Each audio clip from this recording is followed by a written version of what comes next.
Okay.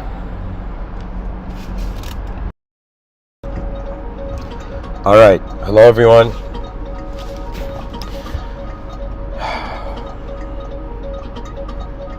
Jumping from my past episode, the past episode I recorded, a very interesting idea arose to me, which I thought it could lead to some sort of new resolution. And also, I thought maybe I'm addicted to helping people. So, this episode, I want to share some unique ideas. And I think this is one of the most interesting views, positions of mind I have come to.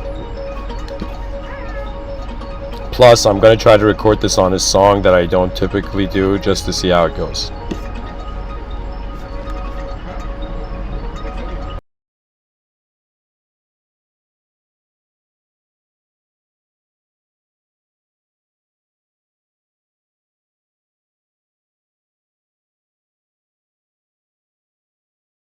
Alright, let's get it. So, to endure or to adapt. And then I've written some other sentences in subtitle.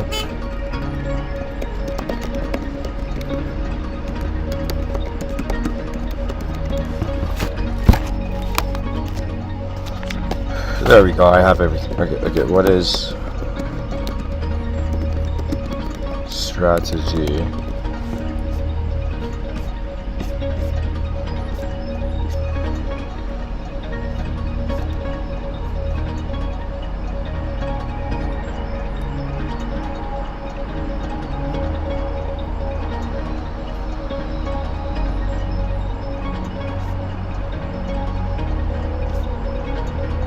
What is the best strategy for the psyche? So, each of these ideas, I'll put them in a different page. Where's the page break thing? Page break. There we go.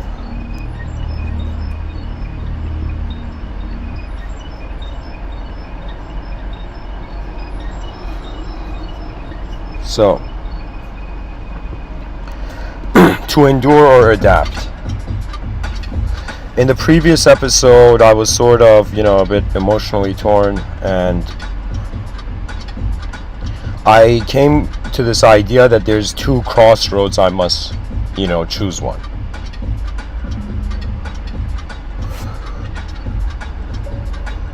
So I thought about, I actually gotta find a different song.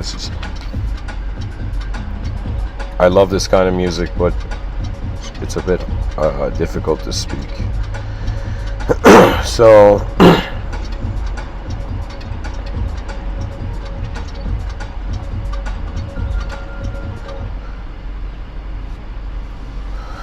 okay, so this episode, I find it to be very important, at least in this moment in my life. So let me actually go to the third. What is the best strategy for the psyche? So Mr.Within's approach is that everything, I'll tell you, this is my own philosophy I've designed. Alongside its term, I created this term called eventum. And so I saw that an atom, you look at an atom, which is the smaller, we're considered to be the smallest particle, right? And then, at a time. And so I thought, what is the smallest unit of the mind? And so I realized it's an event, and there's this thing I've created, maybe it will be acknowledged by universities in the future, this concept I've called letter linking, where you take the first letter of one word and the last letter of another word, and then you link them. So I saw, when I considered the smallest unit of mind being an event, and then I saw the word atom, it was right there, the eventum, and then the eventron. Do you know?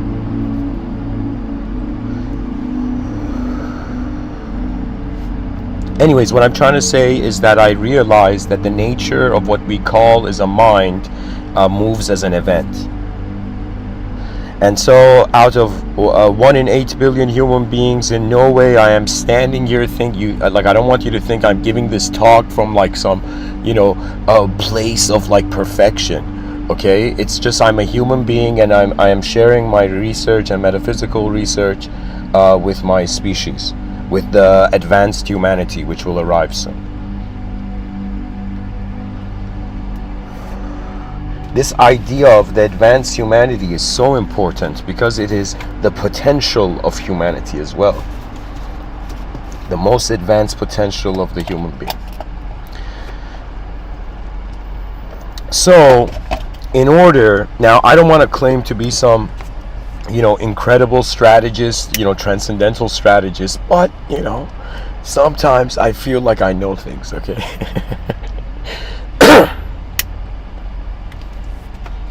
So, I would approach it this way, as if I just appeared out of nowhere and this was the first response of my attention to this view. What is the best strategy for the psyche? In order to come up with a strategy, one has to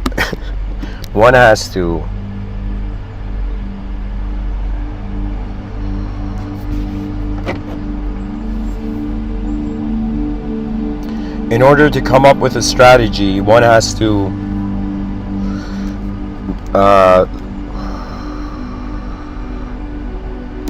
look at a situation where there are variables that must be created, maintained, and destroyed. There are some beings considered advanced only in a creative domain. Let's say maybe there's some evil people advanced in the destructive domain, right? And let's say there are some kind people advanced in the maintenance, in maintaining reality in that domain. But a very advanced being is advanced beyond all of its fathomable dimensions.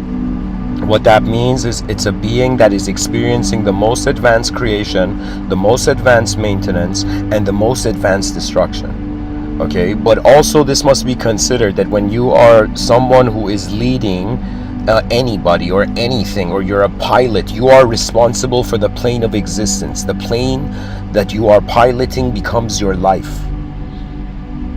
That means the airplane doesn't as matter. Like, imagine there's an airplane and there's turbulence, right?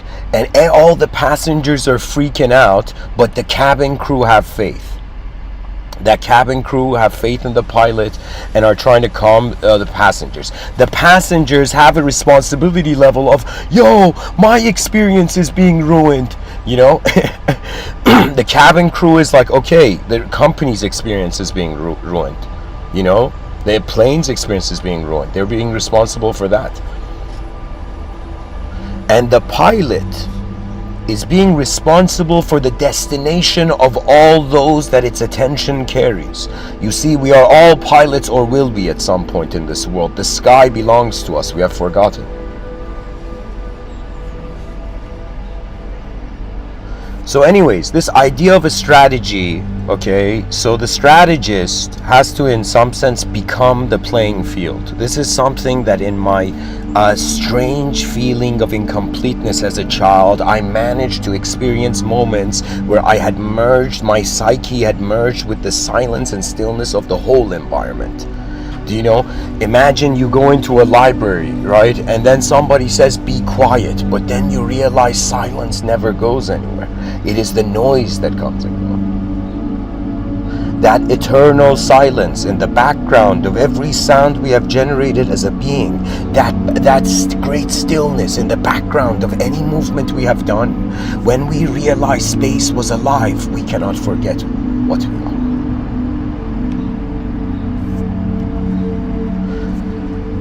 So I would just as a kind of just an idea that just came to me, a great strategy for the psyche would be to, in some sense, find a world that is alive more than itself. There will come a time where you will want to be pulled by others. You would want your life to be pulled because it's easy, less energy, more energy to enjoy, the less you do. But it's a fallacy. And when we realize, whether we act slow, whether we act fast, everything goes forward.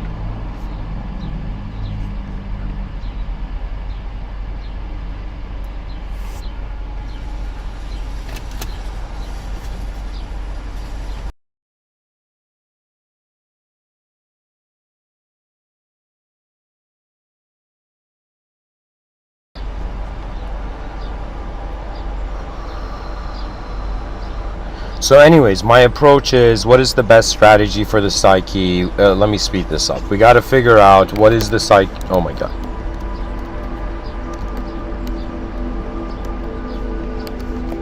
What is the psyche? What is the scenario? The psyche can be defined as where the self appears in attention. Something notices it is here. The ancients would say the awareness of awareness.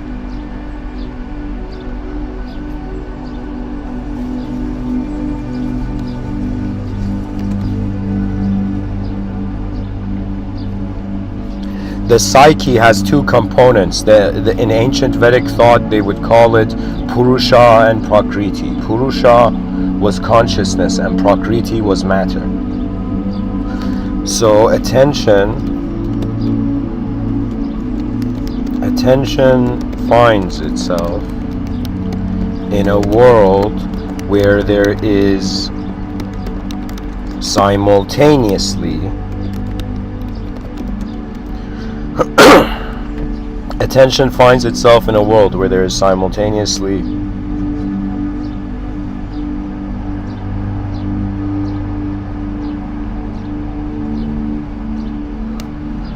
space and matter. There's simultaneously a component of matter that appears as a biological body and a component of space that appears as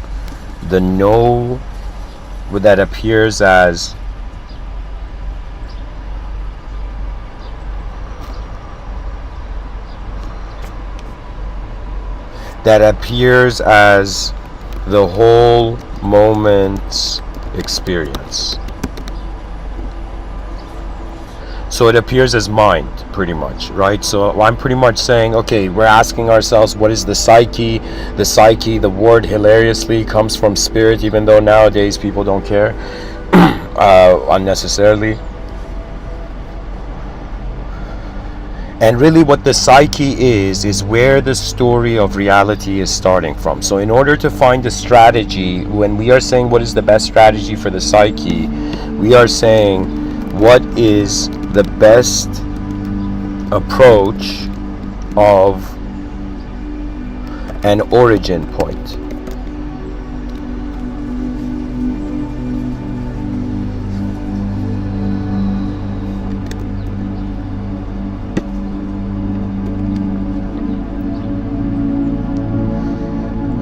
So the psyche is a suggestion that a self has appeared in a world. Now both the self and world can be both known and unknown. Okay? They can be. That means, this is something I realized when I was young. First of all, keep in mind, Aristotle says it's a sign of an educated mind to entertain an idea without accepting it. Socrates says the only true wisdom is to know that you know nothing. So after keeping these 2 points in mind, what I'm trying to tell people is that when I was young and I was wondering who are intelligent people, who are the smart people, or greatness was also synonymous to be also the greatest intelligence would equate the smartest, right? So what I'm trying to say is I was curious to see what others were seeing that I wasn't seeing, right? And that's what I realized. They were seeing something I wasn't seeing, right? And they had a patience to look at the situation from multiple angles before any approach. So what I realized is that the smartest people were behaving multidimensionally, where one move would equate 2 moves, or they had seen so ahead, they had already strategized how to move in the moment before the moment happened. You see, that's the quality, the blessing of how the hunter-gatherer mindset approach. It began entangling with the future. People cannot blame technology for ruining humanity. Let me tell you why. Because the idea of the future was there first. The idea of the future was the beginning of the unnatural. That which gave the human intelligence a capability, which was through the biological design of memory, remembering one moment, more than one moment, led to a sort of engine of constant re-engineering of a self in a moment that found new information, right? So it's so poetic. Oh my God. And so this creature did not give up because it didn't know what it meant to give up. And so it continued. Energy expressed, unique patterns developed. The patterns continued. And to be honest, what we are, just take this in. Sure, we wear clothing, suits, and call ourselves humanity. But what we are is a very strange process of nature.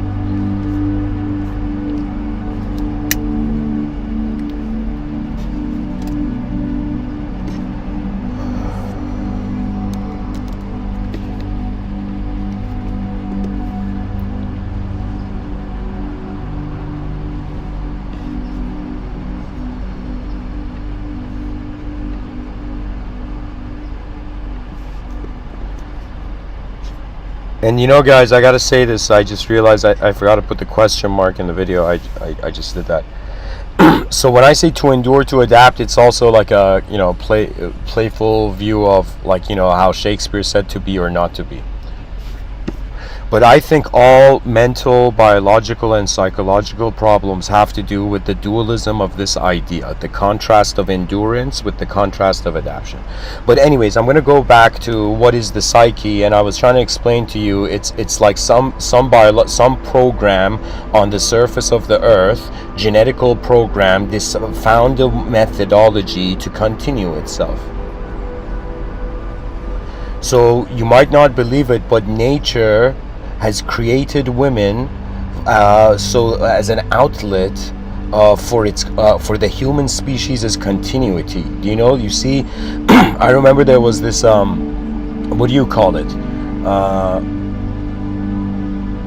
There was this documentary. I never saw it, but I heard about it online, and it was called "What Is a Woman?" Right? And it was going into this idea of like, okay, is it subjective? Is it objective? What the hell are we doing as a species? But really the answer, this has come from ancient times. There was a person who, when I was in Iran, they would call him Imam Ali, right, from the Shia denomination of Islam, right? And this man had a quote where he said,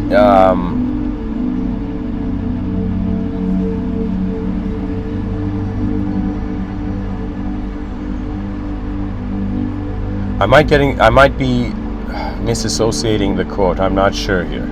Okay, I'm just gonna say the quote, and the viewers can double check. Okay.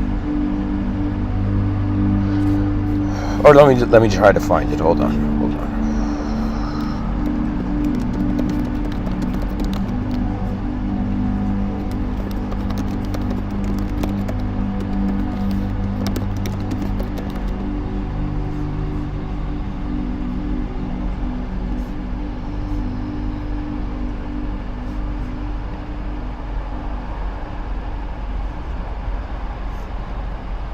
Okay, guys, I can't find it. All right, I can't find it, but it's the idea of heaven is underneath the feet of women, right? And women are like the most important component to humanity. Okay, so I'm saying this genetical program, in some sense, created a situation where, through strangely a biological portal, human beings, the continuity of the long term of the program, that means women are a strategy of nature to, in some sense, prepare for the long term. Okay, women are the most important thing. If women are defeated, in some sense, it's the end, right? Because, you know, what, machines are going to give birth to us? Like, that's impure, you know? That's impure for the next, like, I think 2,000 years. Anyways, what I'm trying to say is this genetical program managed to become self-conscious. Self-conscious means an objective program managed to recreate itself subjectively at a faster speed to, in some sense, prepare and constantly position the next puzzle pieces of its own actions.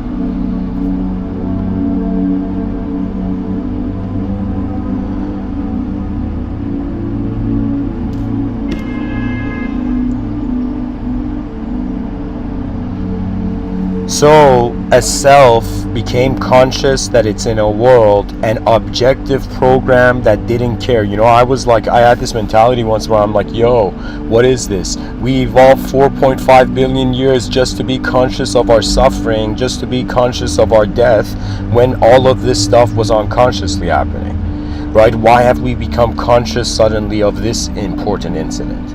Do you know? Why should a creature know of its own ending?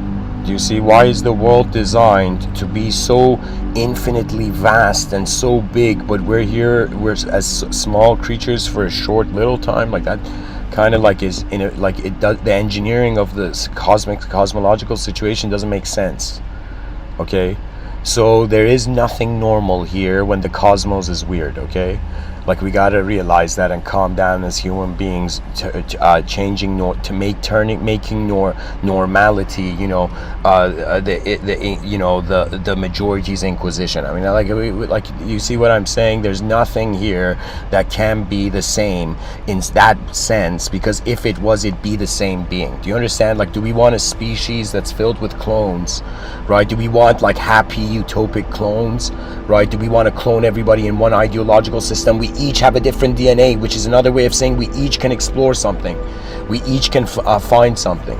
Do you know? I am telling you that if religion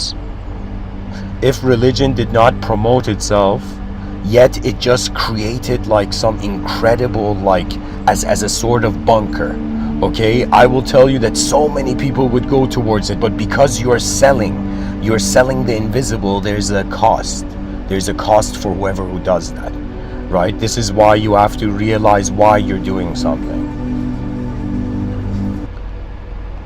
I know the cost of what I'm doing. What I'm doing is trying to sell the species on the greatness of its future in the middle of the void. And so whatever that consequence I have for this, I will accept, because I see no greater strategy. I'll get to all of this. I'm jumping ahead. So anyways, to continue, what is the psyche leads to what is the scenario, and the scenario is, let's come to modern times. And this biological creature, it creates tools, it acquires language, and its subjective life becomes wealthier and wealthier. And the wealthier its subjective life becomes, the wealthier its objective life becomes. Do you know, imagine the first person who invented the wheel, right? And everybody's like, yo, look at this, arrogant asshole, you see, the majority doesn't know what to think, so it turns into a current. It turns into some sort of a giant wave that's moving people without the people having an ability to think for themselves. One of my hobbies is also to try to study the psyche, the psychology behind the most efficient change on this planet.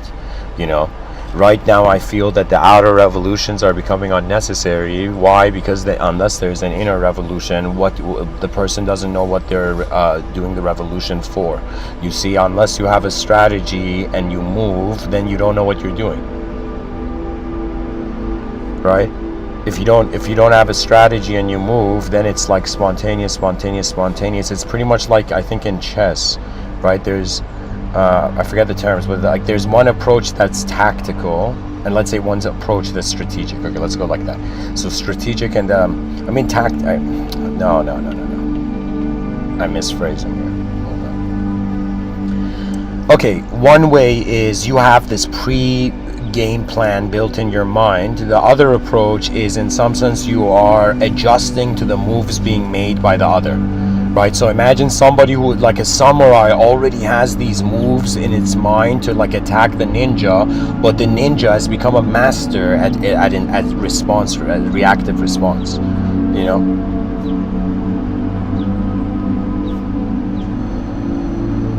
So anyways, where I'm going with this, let me simplify this. So what is the scenario? We come to the scenario where there is an object notices it's an object, and as notices it's an object and has the ability to project a subject that the body, like a blind follower, follows. So this is hilarious, but our bodies are like with pure faith, you know, following our minds. When I want to raise my hand, my body, like my hand just raises, you know. So the body is a very incredible servant of the psyche, of the mind. Your body is like the soldiers, and your mind is the commanding officer. Your soul is a general. The soul is not here, right? Just like how, you know, it's attributed to Christ that says to be in the world but not of it. That not of it is how the soul is watching through through God's will. What is God? God is what moves in the void.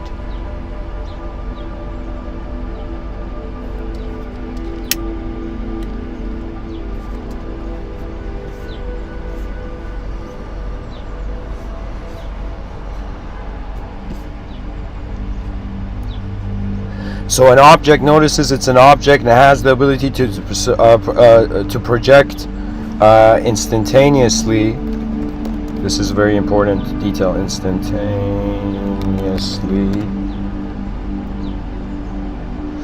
a subject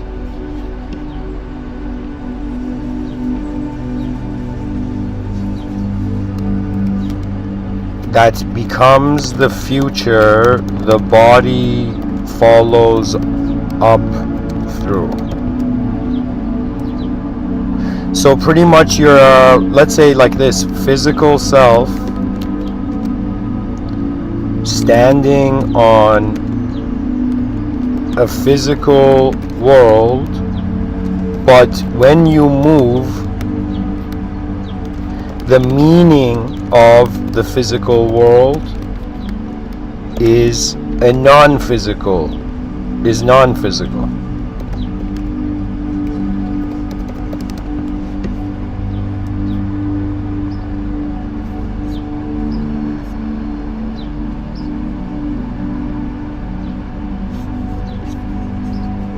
This episode I find it to be Oh my god, the live stream's talking. This episode I find it to be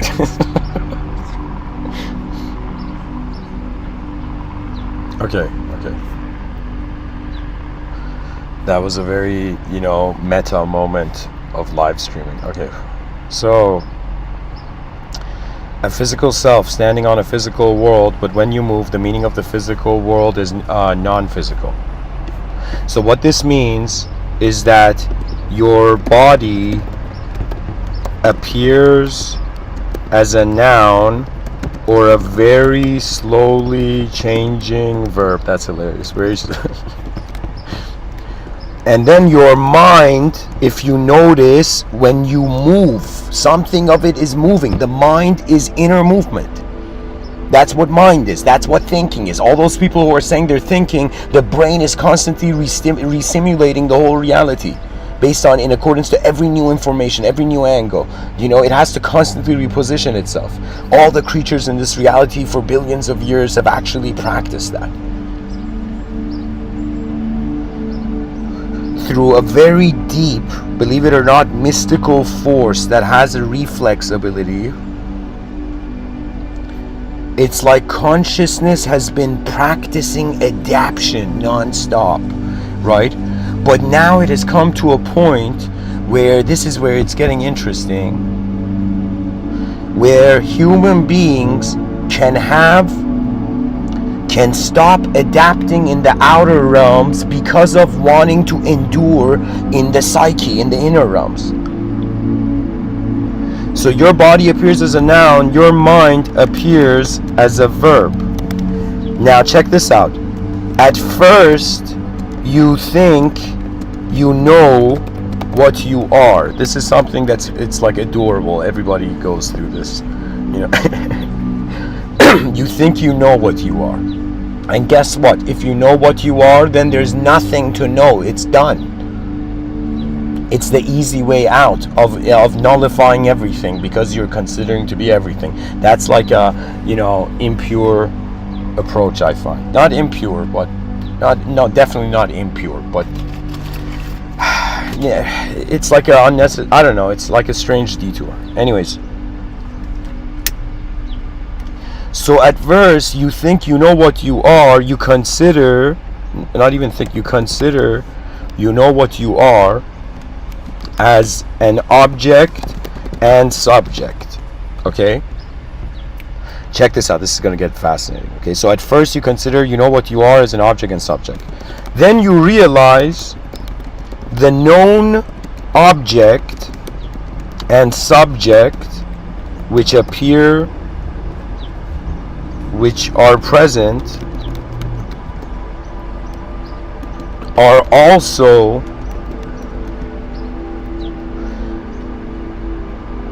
let me rewrite this. Then you realize the known object and the subject, the known object and known subject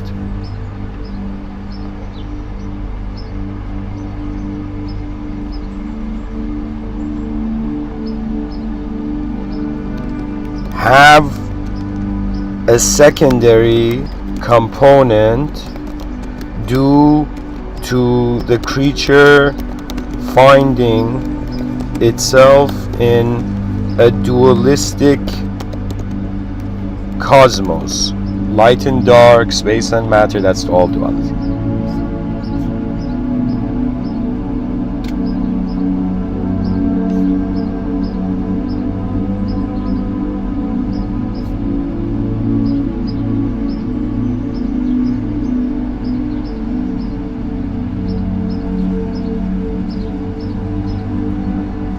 So you realize from the beginning there has always been an unknown object and an unknown subject. Okay?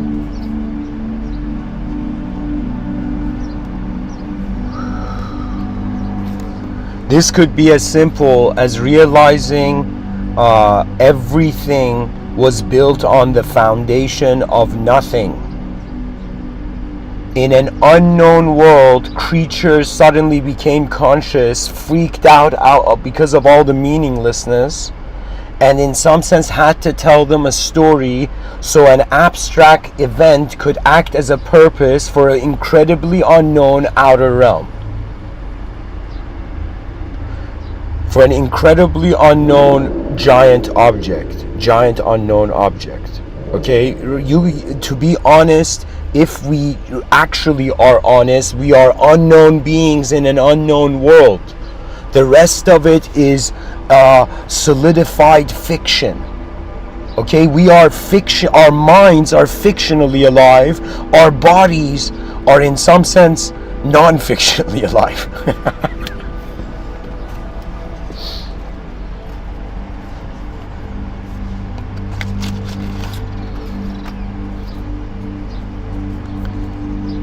You know, I'm surprised there's nothing in the chat section. I feel like these are such,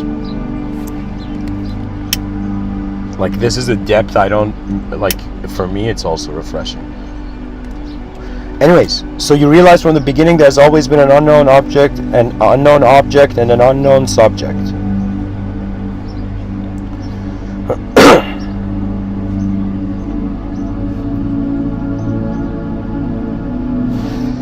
Then, so the scenario then becomes you are an, think of it this way, unknown verb and an unknown noun. Okay, so pretty much these are the, like you could say these are the sectors where, the basic sectors where meaning comes, right? So we have unknown verbs, we have unknown nouns,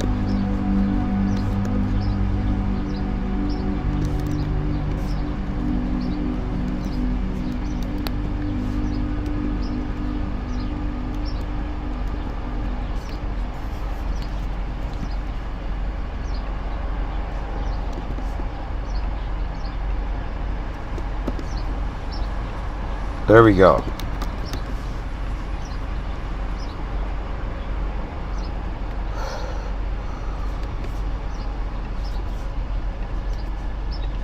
So the known noun, we have an answer for it: biological body. The known verb is personality.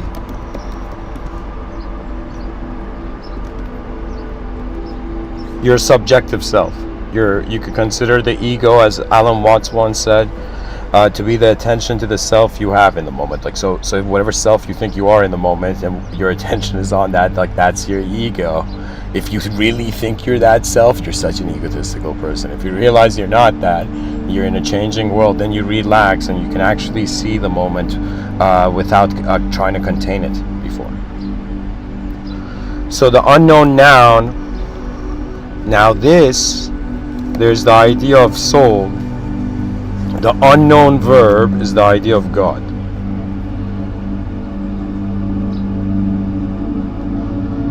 So, or let me say this, how do I say this? Let me just say the unknown noun is a question mark and the unknown verb is a question mark, okay? So right now, all human thought is being based on known nouns being conscious of themselves. So this means that we're functioning on two levels. This is why I say there's an in front of your eyes, it's the outer realms. Behind your eyes, it's the inner realms. Okay, so in the inner realms, you're actually living as a verb, but really, through the esoteric and mystical wisdom, what you are is actually, you're an unknown viewer. Okay, just like right now, I don't know who you are that's listening, right? So you're an unknown viewer of this talk. So I'm saying you're also an unknown viewer of yourself.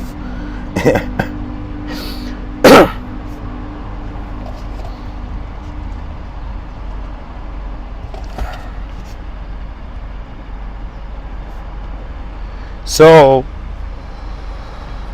here, let me just come here and just simplify this for myself a bit. The known verb, biological species, species is species, continuity. You know, guys, I don't know, I don't think it's, maybe in the future it might somehow be possible in a way I don't know. But I would love to go and try to reform the global educational system.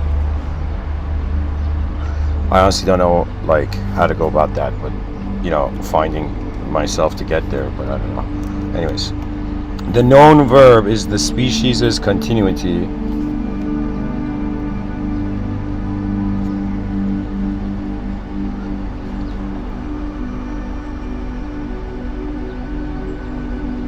Okay, maybe this can be deeper than I'm saying it, okay? Let me try to finish this and go on to the other. There's 2 more pages, for the love of God. What is the best strategy for the psyche? yeah. So what is the best strategy for the psyche? Right? Forget this stuff I wrote about known verb, unknown verb.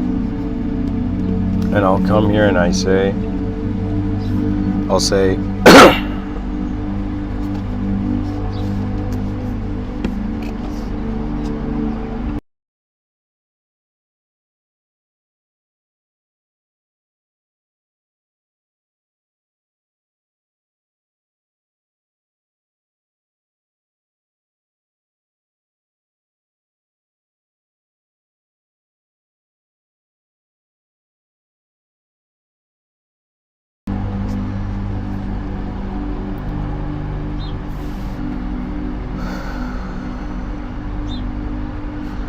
all right. So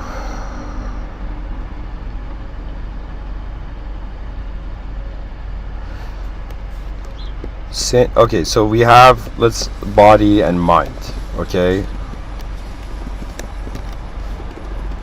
So for the body, the best strategy is adaptation, not endurance, adaptation. That means in order to physically survive, you don't necessarily have to know exactly what to do. You got to learn to adapt, right? This is something that, because I pushed myself into a very, my own inner realm view of reality, I adapted less to my outer realms, but in the inner realms, I started adapting to every idea I've ever known, even beyond them. So I'm saying for the body, biological body, the best strategy is adaptation. I think there's no argument there. For the mind, because the mind doesn't know everything and comes up with a plan, right? We are saying hard work, endless effort, and it is a secret. I'm telling you, anybody who can do something that doesn't faze them, you attain mastery very quick, because you can do something and see it from multiple angles. Because I'm a temporary being in this lifetime, I decided to cultivate mastery of my attention, of what I am, before I am not. The mystery is beyond anything money can buy. It's the question of how is an intelligence moving here at all. Do you understand? The philosophy has a power, right? The power of philosophy is to ask you to look again. This is the greatness of philosophy. It hasn't forgotten the infinity of an unknown world.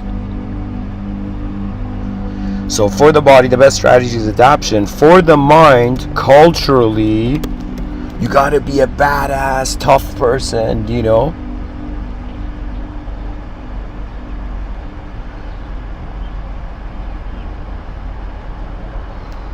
to endure,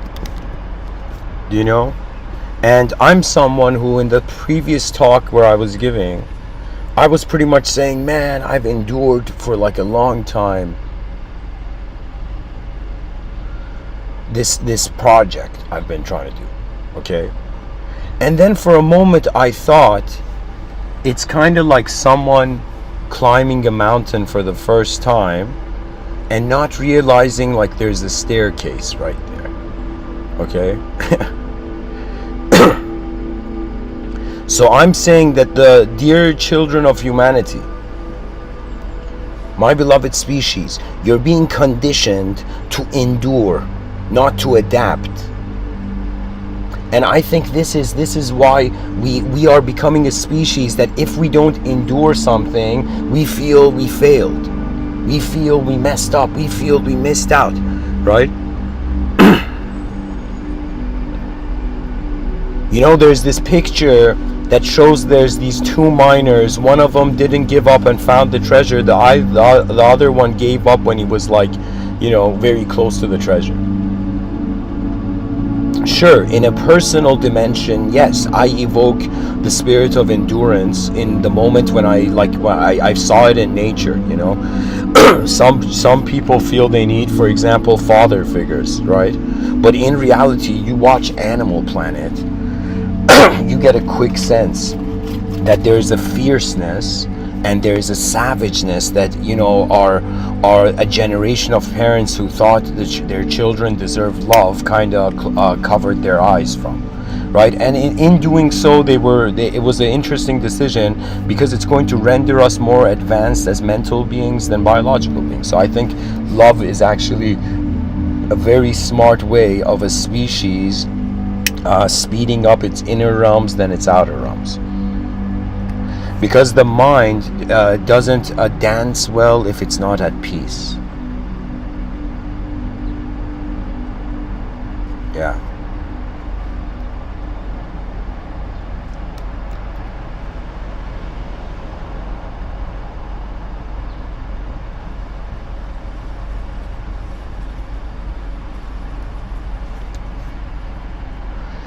So, for the mind, it's culturally to endure. Now we come to, let's say, the infamous Mr.Within sentence of to endure or to adapt.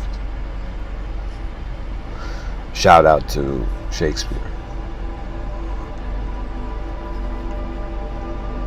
You know, if I saw Shakespeare, like when I found, let's say I found somebody like, yo, you want to use the time machine? I'd probably like buy a spear and gift it to Shakespeare, you know, and I'll shake the spear in front of me.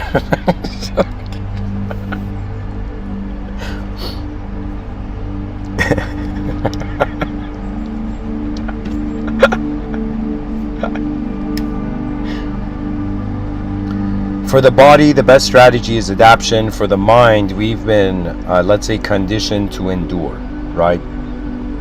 We're trying to, I think, make it that it's easier to endure than adapt. But all the street smart people are adapting, right? And, you know, people have this impression that have an endurance, right? And then, for example, what you deserve will come, right? And I'm not saying it's wrong to endure something. I endured this project of like speaking every day for like, you know, what is it, 9 years or something.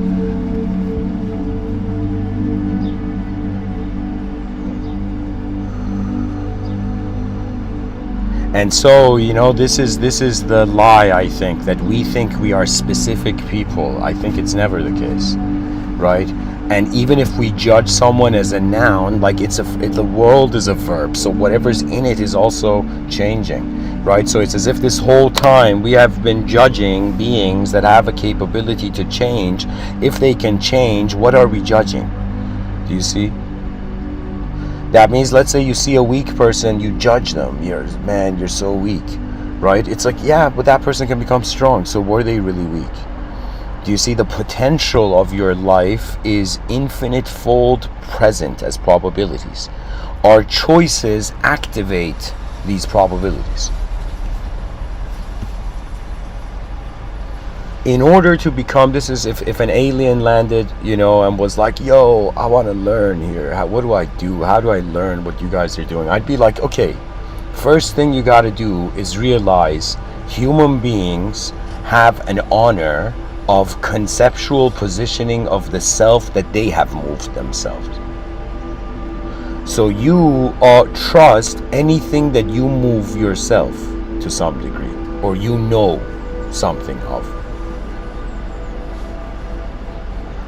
But to trust an unknown world, which is the translation of the faith in the divine.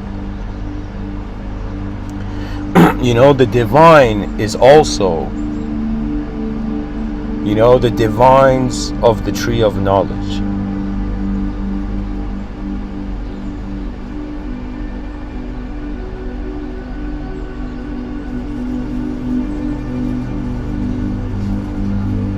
So as a human being, I have wondered, okay, should I adapt? And there's something I actually wrote.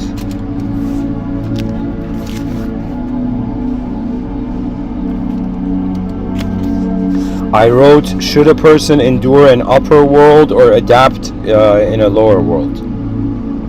So what that means is, let's say, or I'll rephrase this, let's say the human position is one where you are found in a world, and let's say in a lower world, and because you've discovered that there's upper worlds, okay? You thought the room you were in was the only world, and you realize the greater unknown world is actually the upper world, and the lower worlds are like the ethnocentric or self-simulated ones. That means the lowest world you can be is a simulation. It's like the lowest being in a video game is an NPC, no? Right? So, because there is nothing to it. Anyways, so I've reached this point as a human being where I'm like, okay, do I endure the emotional contentment that I have had up until now, or do I adapt to my circumstance in a way where in some sense, it's pretty much the general choosing to stay on the hill or the general choosing to go down into the battlefield? If it goes down into the battlefield, its defeat will be tragic for everybody in the future, right? If it stays up in the hill, the defeat may come because the soldiers cannot fight, right? So the general strategy is, if he wants to stay on the hill, he needs to in some sense have the commanding officers in check, because the defeat of the body is when your mind is defeated first, the defeat of the commanding officers, right? So if the commanding officers are defeated, the soldiers don't know what to do and will eventually be defeated, right? It's like the whole militaristic idea of cutting the head of the snake, right? So it's this point where to endure the innocence, or to endure the virtue of pure cultivation, or to adapt, that means it's like, imagine the lion tamer, if he chooses to be an ego, he's like stepping into the lion's cage, right? But if the lion tamer doesn't choose to be an ego, like tons of people who have nullified their sense of self into a dehumanized oneness, right? They choose to not be a self and watch the moment move them, right? You can do this, but why are you human then? Do you see, the human being, you have taken it so seriously that spirituality has meant the escapism of it, but that's not the case. If the body was a vehicle, the instruction for the vehicle's movement, that means something that is beyond nothing is moving everything through nothing.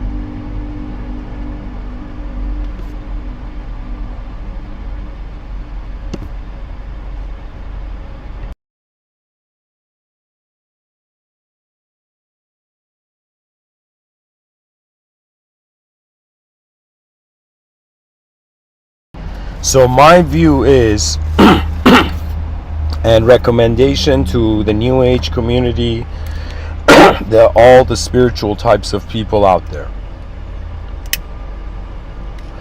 Spirituality doesn't mean that the invisible doesn't adapt. It is wise to consider that there's a visible life, which is our biological body. We have to adapt in order to survive. This is why men go train, right?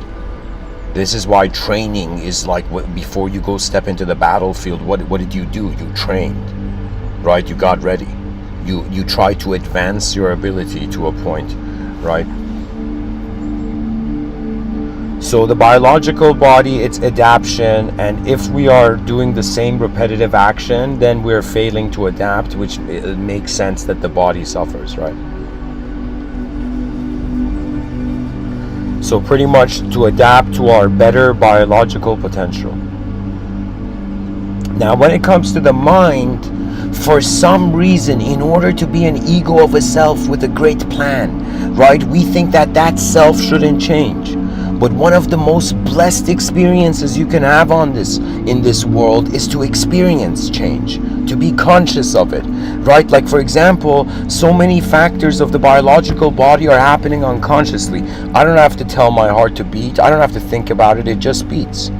It's as if my heart trusts the world before my mind can. That's why it's beating regardless. Same with the lungs, same with everything that's maintained, right? But why is it that I can move my skeletal system, right? But why is it I can't suddenly redirect my blood flow, like the flow of blood in my body, right?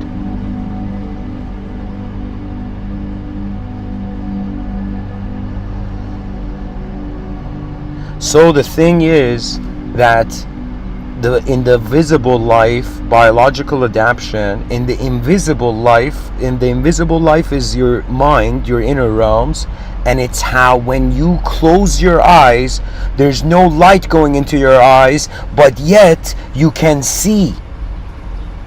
That's your invisible life, how you can see with your eyes closed. That's the clue. Dreams are a transcendental clue that it's not just physical, buddy. You sleep and the mind creates worlds within itself, irrelevant to what its shape is.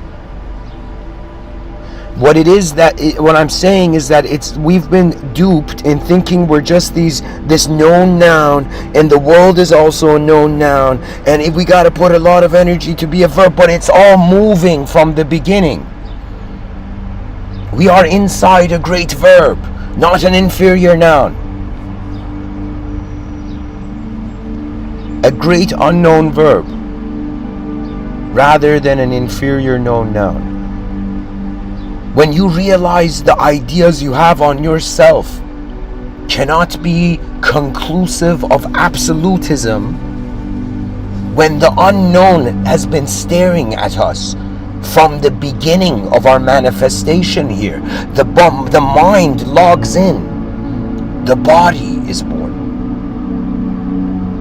But what logs in if the mind is the screen of the video game? The body is the customizable character in the video game. What is playing this video game? And it's to be in the world but not of it. You see, the truth of reality, the faith in the inconceivable is equivalent to how space is alive at once.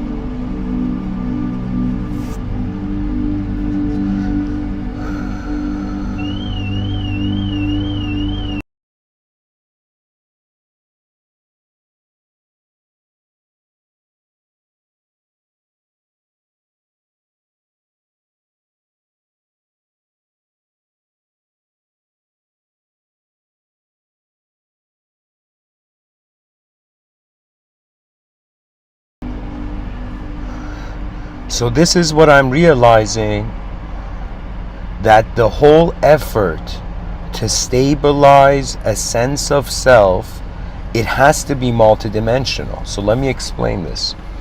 How can we say we are the same person every day we wake up when the body has changed and our attention re-logs into the conscious waking state from deep sleep? So what is going on here is that we are the inconceivable or an unknown watcher of a space where a biological body, where an attention, beam of attention is rooted in a biological body, and this biological body, in accordance to every movement, it's as if, this is the bizarre thing of the geometry we're being told, that the body, the brain it is correct that the brain is inside the body, but the way we experience our body is as if the body is in a spherically endless space of mind. So it's weird. We are experiencing this is why consciousness cannot be explained, because it's the presence of something that cannot be shaped.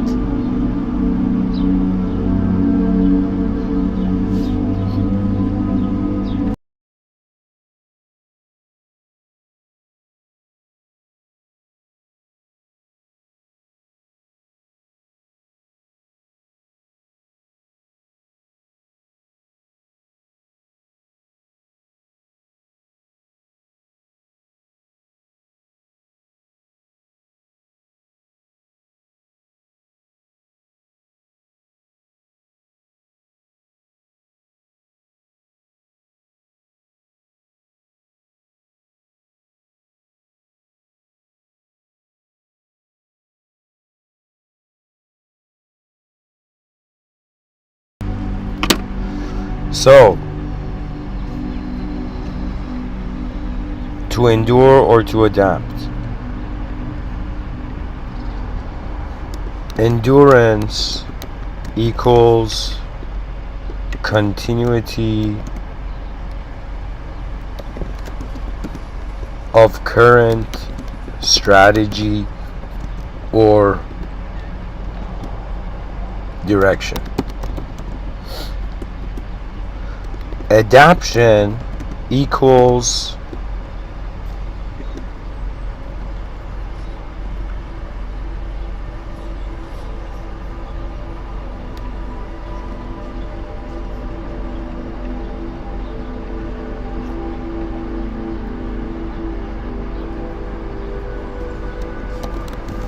the discovery of other directions, the discovery of better directions,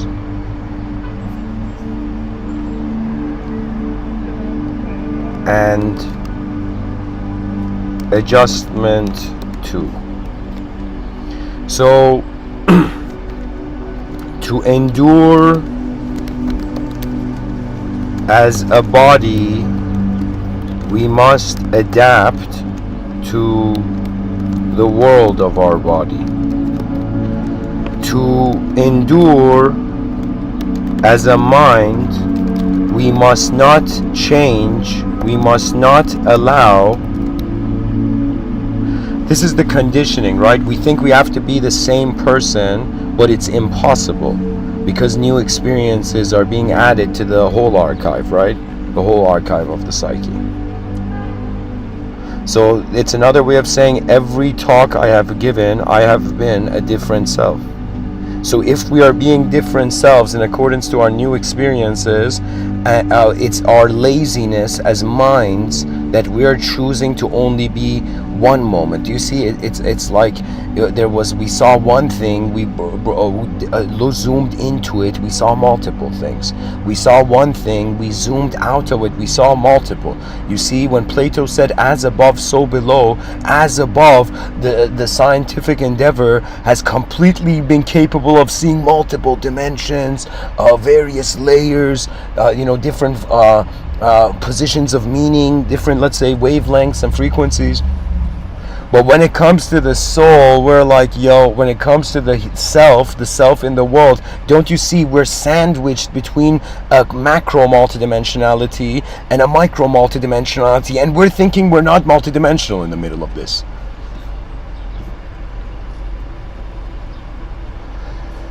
Somebody says, can you share any thoughts about spiritual bypassing in the chat section? Yeah, when you realize, man, I've been focused on that like this whole time. But let me tell you, you bypass spirituality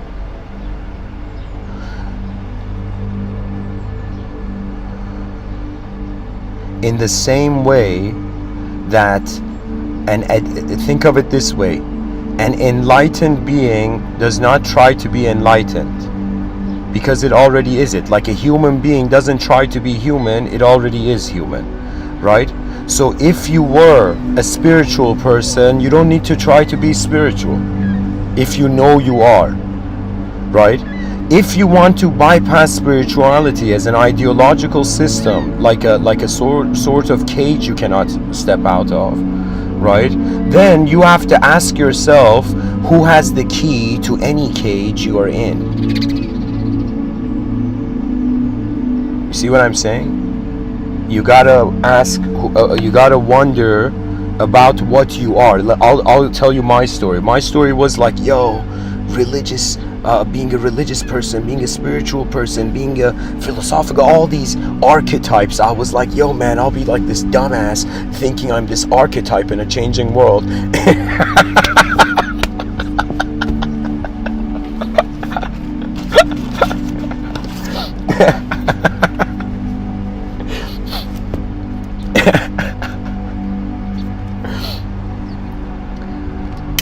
What you do is you realize there's nothing here. Nothing is suffering. You see, for me, the stories became less interesting than how the whole thing is a question mark from the beginning. We don't have an ability to keep the world unknown, but it is unknown. Do you know? So my spirituality, if you want to know where I've come, I've realized in my most honest experience of reality, it's an unknown self in an unknown world, and the consideration of self and world are conditional. Because there's an atmosphere here, there was an ability for this biological program to, in some sense, recreate itself, right? So my attention is found in a very unique game, physical game, and I've realized, this is something I share in the talks, that every person has an inner life this whole time and an outer life, right? Our outer life is like how we're all in the multiplayer online map, right? All the users have logged in. So in front of your eyes, we're in the same physical world, all of us, okay? But behind our eyes, nobody is seeing the same world. And that's when you realize the mystery and the unknown nature of how it's designed. The unknown, in the honesty of mankind, is greater than the known. So call it spirituality. For me, it doesn't mean anything anymore, spirituality, the word. It's like language in the void. Do you see? So it's like, this was a huge change. This is why human beings who actually think that they tell young children knowledge is power, but it's a mistake. They should rephrase it that knowing is power, not knowledge. Because you could have a knowledge you don't know. You don't know what to do with.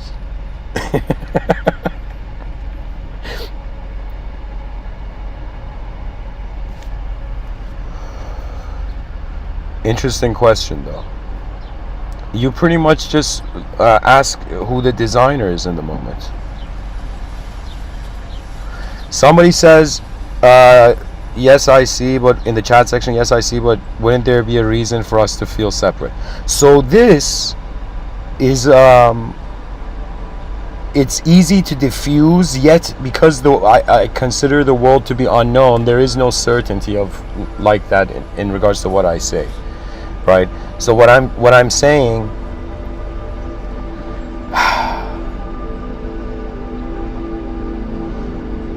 I wrote this book called God Likes Spheres.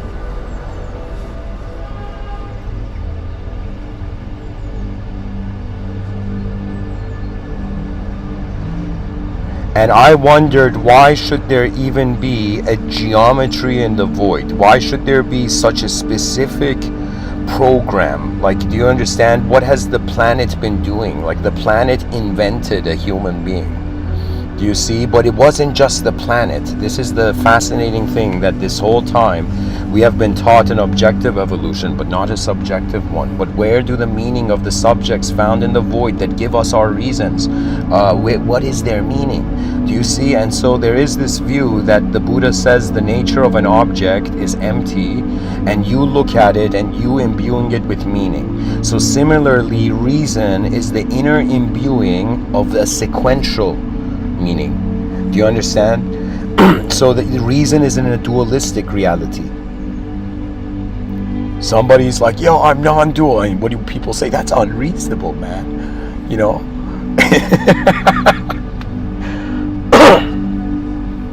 The answer could be that the unknown knows.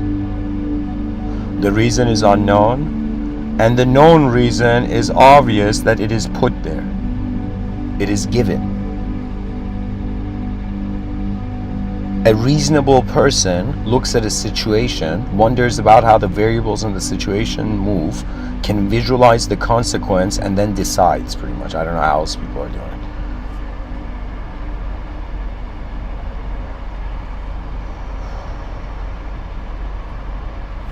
Anyways, I'm going to go back to the endurance and adaptation. Keep the questions coming, guys. These are interesting questions. It makes me wonder about new things. Anyways, so to endure as a body, we must adapt to the world of our body. I mean, adaptation is obvious, right? If you don't adapt, you feel like you're not part of your world, pretty much, I think, right? But like, I will make the case that Nikola Tesla, like, he didn't adapt in his outer realms, but he adapted his inner realms so ahead of his time that he was actually working for the future. Greatness is employed by the future.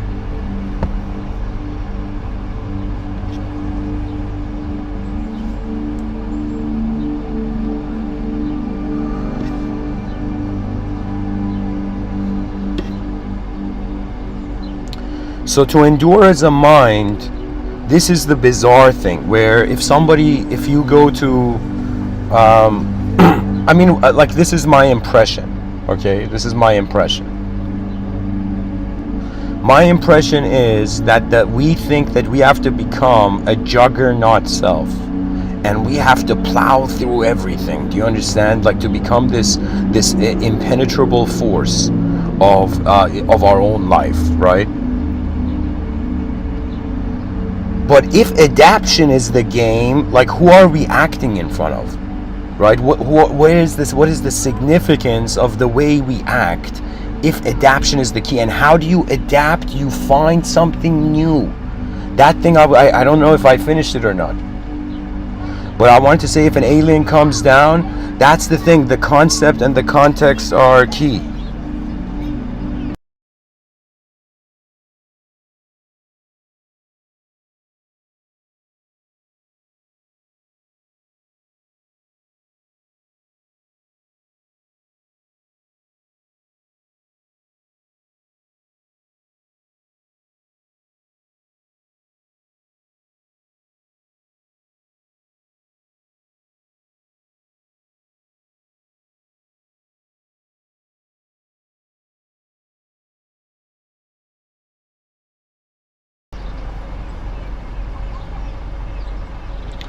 To endure as a mind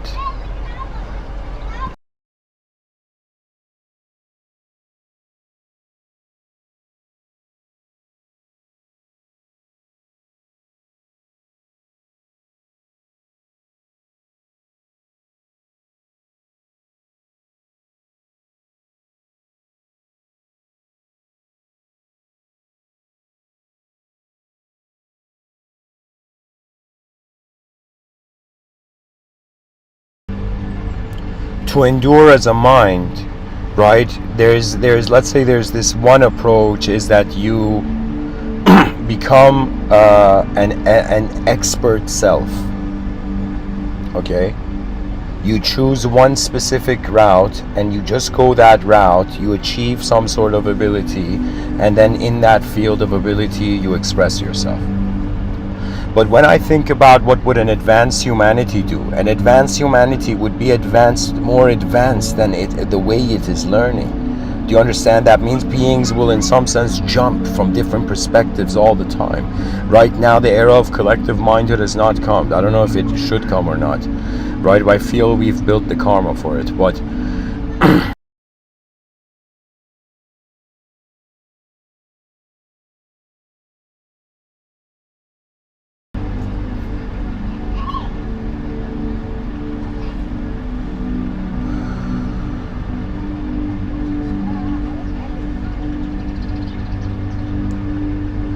to endure as a mind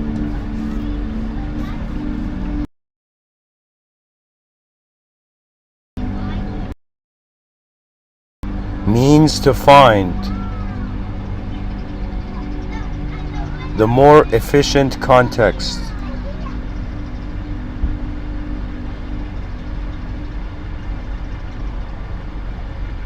or I don't know, let me see, I don't know how to say it. The body is a noun. Adaptation is like, using a verb to adjust into becoming a better noun.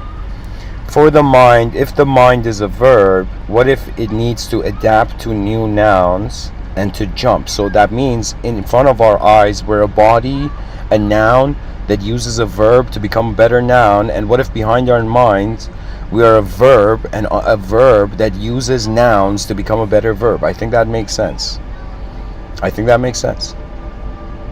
So that would mean that the best strategy for you in your self-identity as a mind is to consider your mind like a verb or like a river, okay? And at some point, or like as if you're this dolphin swimming through this current, and then you jump out of the water, your head comes out of the water, and you suddenly become a noun, look at things that way and go back. So what that means is the inner life should be treated as a verb, the outer life should be treated as a noun. And so, because we think that we are a noun in the outer realms, we think we have to constantly keep our inner life as like a noun. But it's hilarious because we constantly experience the versions of it change. So one can say the attitude or approach or mode that the current intelligence of the body, biological being is,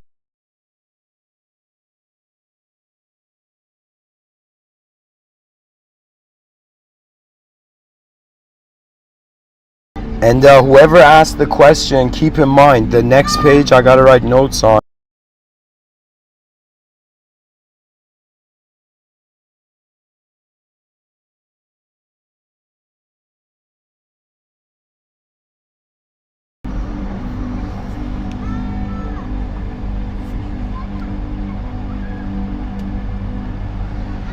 What I'm realizing is that if I can find contentment with my mind not being a specific noun,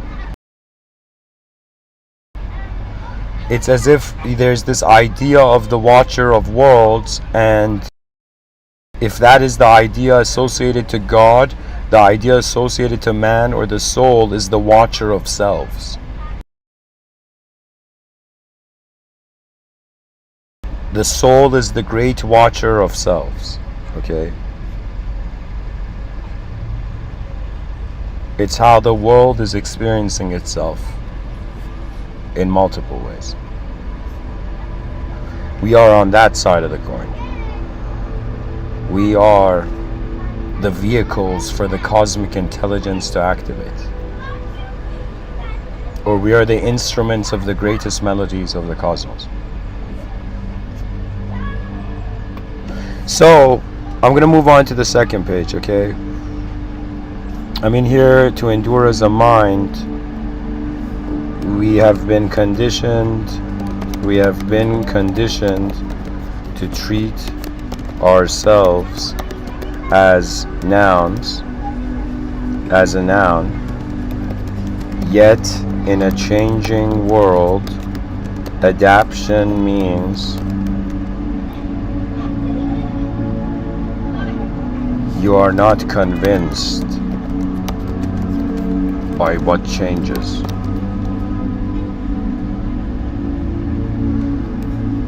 Or excuse me, adaptation means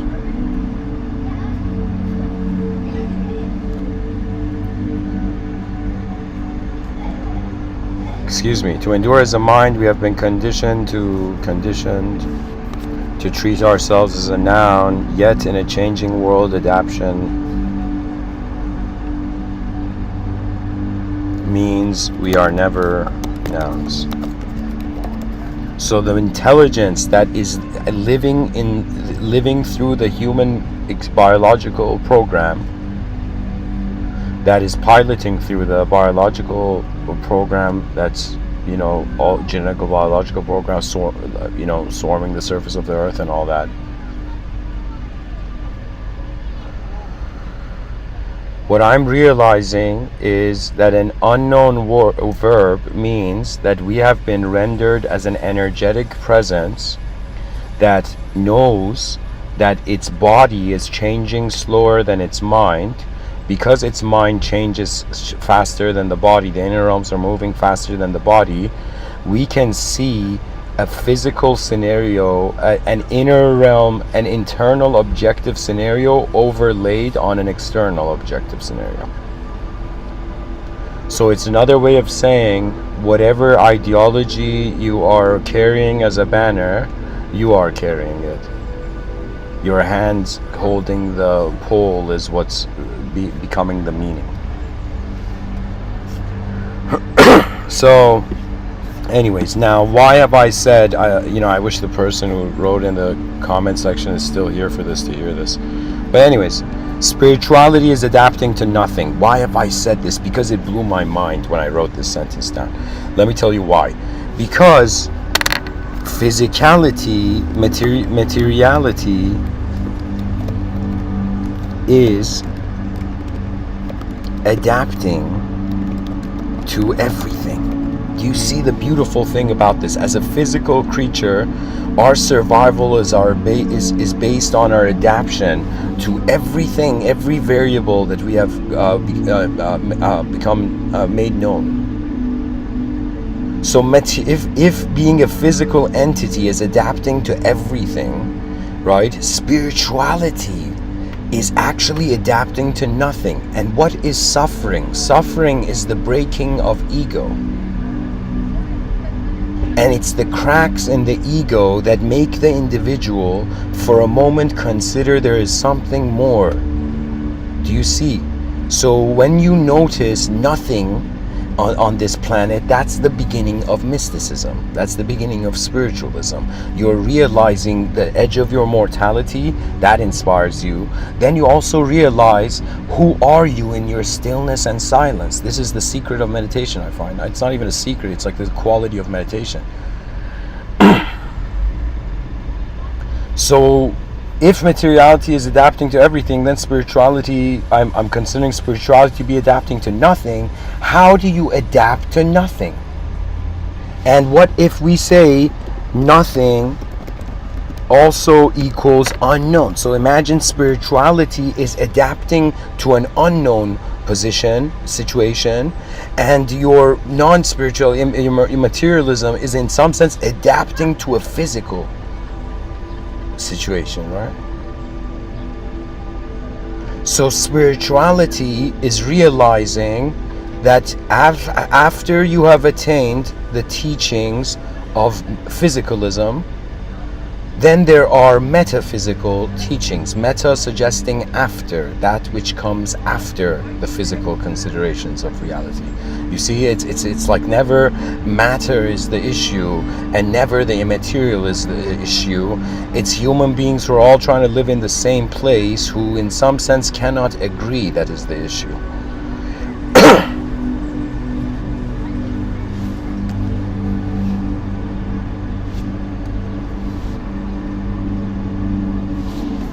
So a truly spiritual person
So this is my conclusion. If spirituality is adapting to nothing, that's freaking hilarious.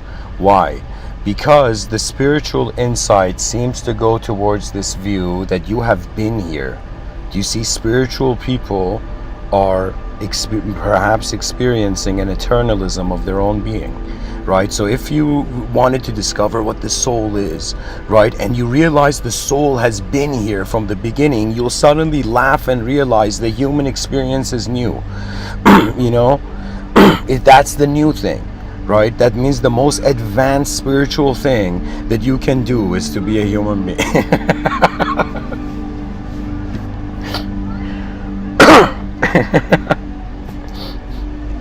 This is the Mr. Withinian view. You know, I'm someone who I think, everybody may get mad at, but then in some sense,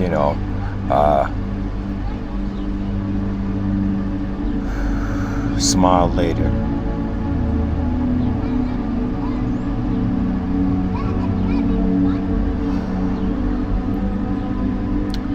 To endure or to adapt, both in the outer realms and the inner realms. In the outer realms, to endure in the levels of the self, others, and world. Do you understand what that means? That means you don't want just the endurance of your physical self. You don't want just the endurance of your species in the void. You also want the endurance of the world.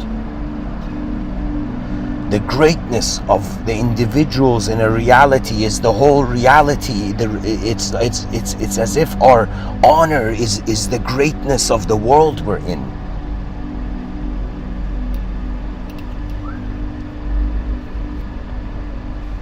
People wondered why knights of the kingdom back in the day were such advanced beings. Because their honor for the future's victory gave them a strength that they had to see the future. They had to preserve it.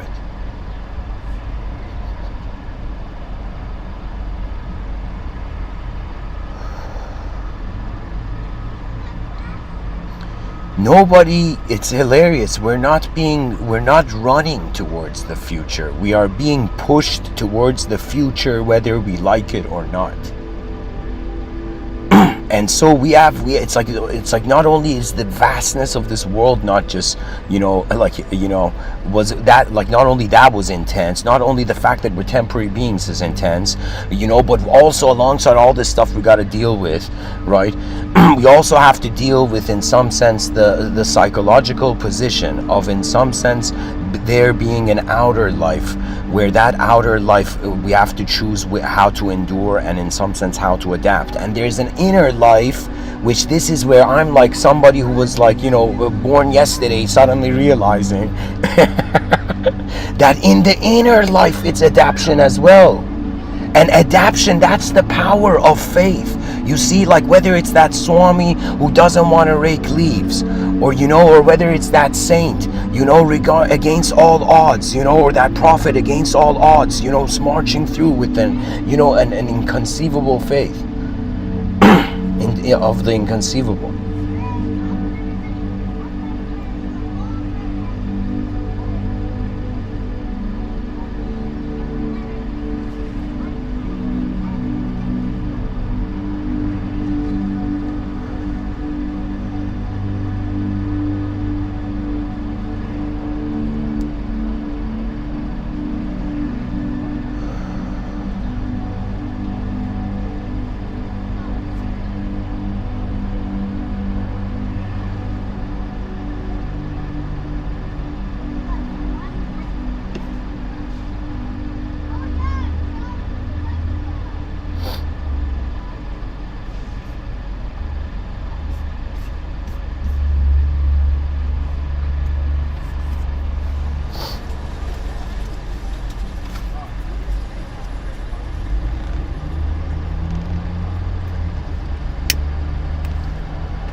Guys, keep in mind, the best time to quit cigarettes is before you smoke your first one.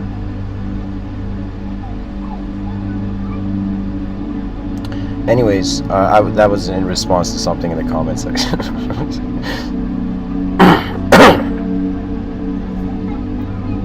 There is inefficiency, and the mind can make it efficient. If people, human beings, what I did was like, okay, it doesn't have like a singular, like, it was just like a single strategy wasn't enough, and I was like, why? And then I realized maybe the context I've been considering is way more multidimensional, and so I came up with this idea that if right now, if I wanted to, like, let's say cook some meal, right, like filet mignon or something,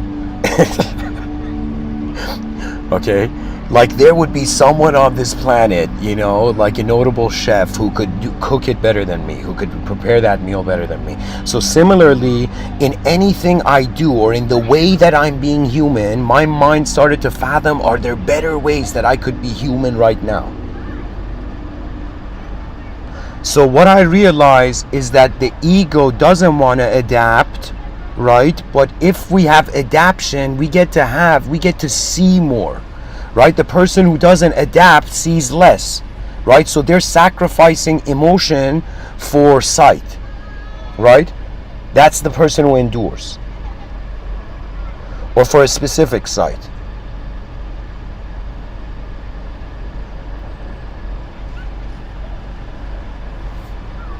What I'm realizing is that I should stop having opinions on a changing world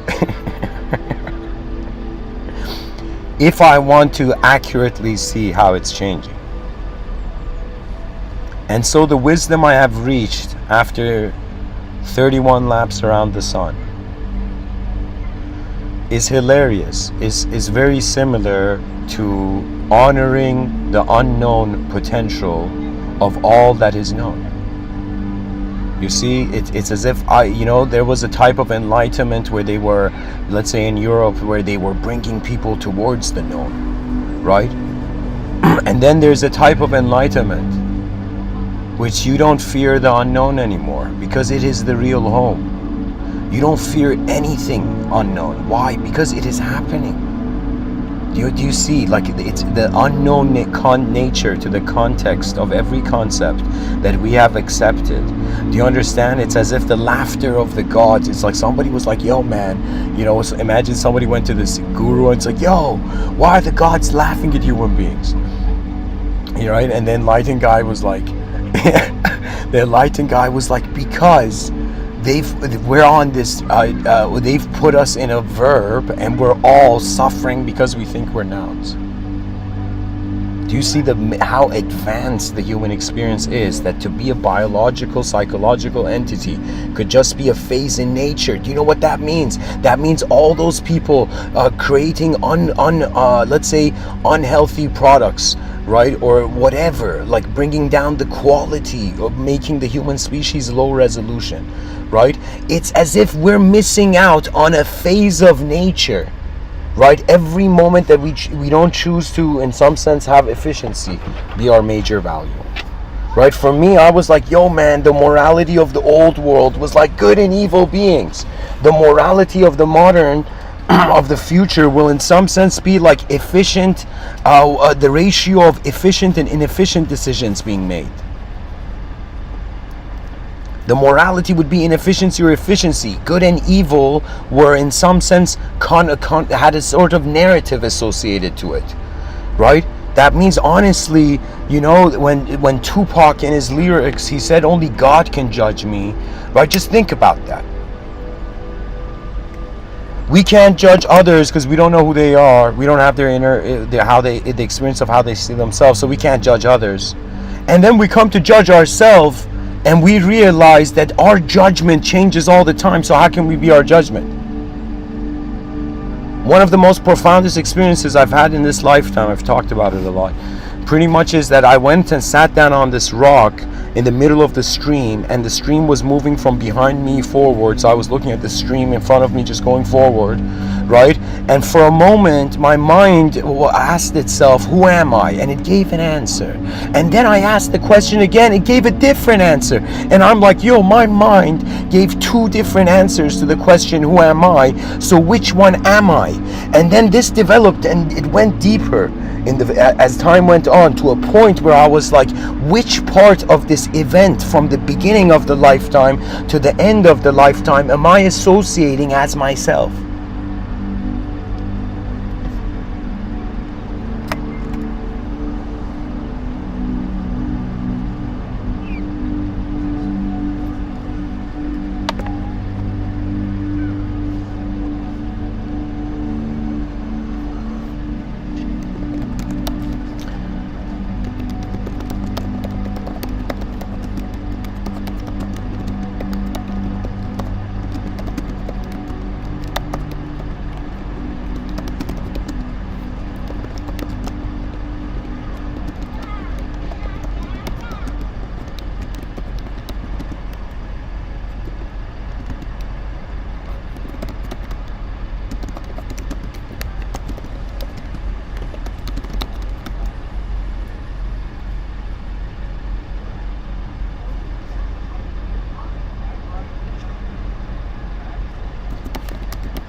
So to endure, to adapt, the context has been shifted to a multidimensional situation, right? Which means that we don't have to just adapt and endure in the outer realms, and we don't have to just adapt and endure in the inner realms, right?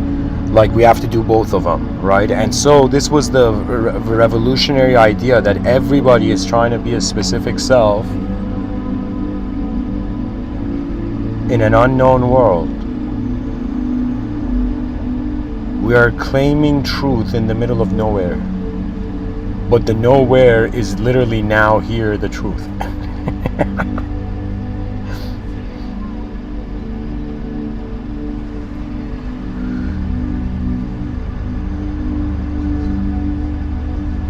Everything, if considered a fiction,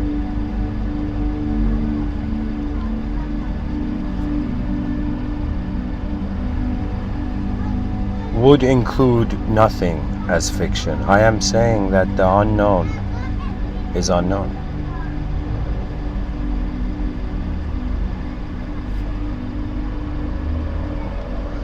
The greatest truth is to realize that there are inner realm considerations of meaning in accordance to sequential attachment, and in the outer realms the world is teaching us that what we consider to be is not it. So an advanced civilization and an advanced humanity would be a humanity that is capable of being a known noun and an unknown noun, and capable of being an unknown noun and an unknown verb. Excuse me, unknown verb and a unknown noun, yeah. So I am pretty much realizing the past couple episodes, I think I was pretty emotional in them.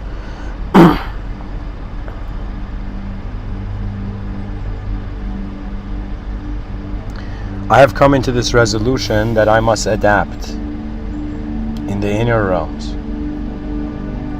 And so it's another way of saying that if in this lifetime I was convinced that I was somebody, I notice it's just somebody. You know, it's just the form. The attention moves its meaning. A formless power that moves forms, and the forms noticed it. And they will notice they are it. To be free before you need to be. Rise, mankind, rise. The advanced humanity is coming.